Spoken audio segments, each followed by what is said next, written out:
वर्ष 1991 में कांग्रेस एक एक्ट लेकर आई, प्लेसेस ऑफ वर्शिप एक्ट। इस एक्ट में अयोध्या को छोड़कर देश में सभी धार्मिक स्थलों को उसी स्थिति में बरकरार रखा जाएगा जो कि 15 अगस्त 1947 को थी।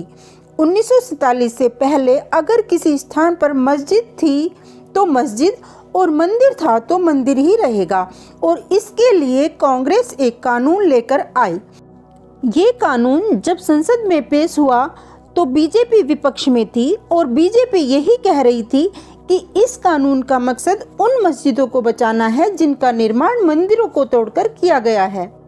अब एएसआई ने बता दिया है कि काशी में ज्ञानव्यापी मस्जिद के नीचे एक बड़ा और भव्य मंदिर था और इस मंदिर के मलबे और अवशेषों से ही ज्ञानव्यापी मस्जिद का निर्माण हुआ था। एएसआई की 800 पेज की रिपोर्ट में कहा गया है कि मूर्ति मिली है यहाँ तहखाने में, जिन्हें तहखाने में फेंक दिया गया है।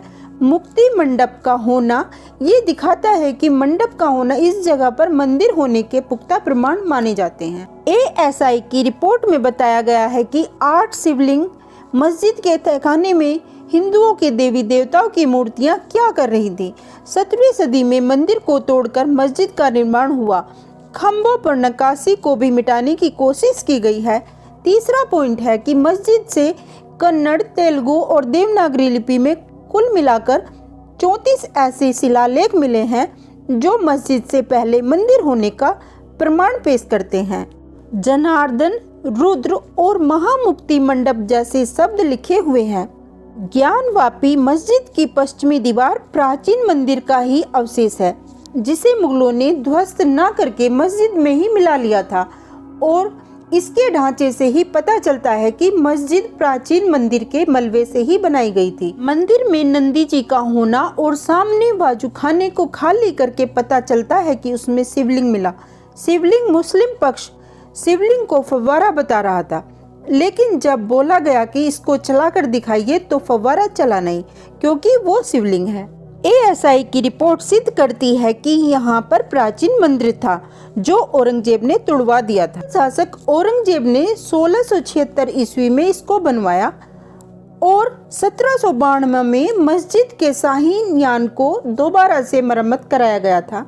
एएसआई ने जब 1965 और 66 में सर्वे किया तो इनको रिकॉर्ड कर लिया गया था। एएसआई की रिपोर्ट में बताया गया है कि औरंगजेब की जीवनी मासीरेगिरी में ये आदेश दिया था कि उन मंदिरों को ध्वस्त कर दिया जाए जहां पर काफिरों को शिक्षा दी जाती थी। औरंगजेब के ही आदेश पर काशी विश्वनाथ मंदिर को भी तोड़ा गया था। एएसआई सर्वे में ज्ञानवापी में एक ऐसा पत्थर मिला है जिस पर समय लिखा है। इस पत्थर पर जो समय लिखा है वो हिंदू कैलेंडर के हिसाब से लिखा हुआ है। इस पत्थर पर लिखा है कि विक्रम संवत 1669 पौष महीने का 5वां दिन, जो अंग्रेजी में शुक्रवार होता है, को तोड़ा गया था। एएसआई ने अपनी रिपोर्ट में बताया है कि ये पत्थर तहखाने के पूर्वी भाग में मिला है और ये सब कुछ एक खंबे पर मिला है जो कि घंटियों से सजा हुआ है।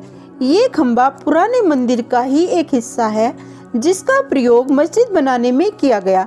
एएसआई की रिपोर्ट में पेज नंबर 82 पर एक पत्थर की तस्वीर है जिस पर संस्कृत में साफ साफ शब्द लिखे हुए हैं। एएसआई ने ये भी बताया है कि ये पत्थर भी 1600 से 1700 के बीच का ही है।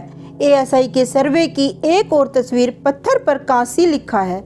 एएसआई की रिपोर्ट में पत्थर पर राम और नारायण भी लिखा है। पत्थर पर जो लिखा है, एएसआई ने बताया कि ये पत्थर 1500 से 1700 के बीच के हैं। 31 जनवरी 2024 को इलाहाबाद हाई कोर्ट ने नोटिस जारी किया है कि व्यास तहखाने में पूजा का अधिकार दे दिया गया है। पूजा के लिए जिला प्रशासन को कोर्ट का आदेश दिया गया है कि 7 दिनों के अंदर अंदर ज्ञानव्यापी में पूजा कर सकते हैं। मुलायम सिंह यादव ने नवंबर 1993 में ज्ञानव्यापी में पूजा न करने का आदेश दिया था। वीडियो अच्छा लगे तो लाइक सब्सक्राइब करना प्लीज।